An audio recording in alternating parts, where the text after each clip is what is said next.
Samantala si JM Pineda, ayan, ng PTV ay ating munang pakinggan ang sitwasyon daw sa lalawigan ng Bulacan. Tingnan natin ang Kalumpit at iba pang mga lugar kasi state of calamity doon sa ilang bahagi dyan. Narito ang live report. Ayun, oh.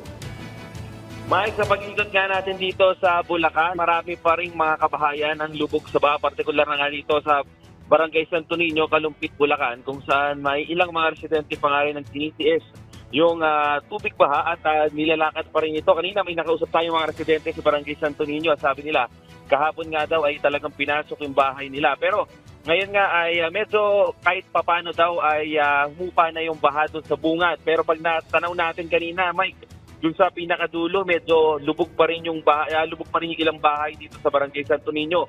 Ngayon naman nag-iikot tayo dito sa Barangay San Miguel sa Kalumpit, Bulacan. Dito sa may mga gilid na parte ng barangay ay may mga lubog pa rin sa baha. Nakikita natin, hirap pa rin makapasok yung ilang mga kotse at motorsiklo dito sa lugar.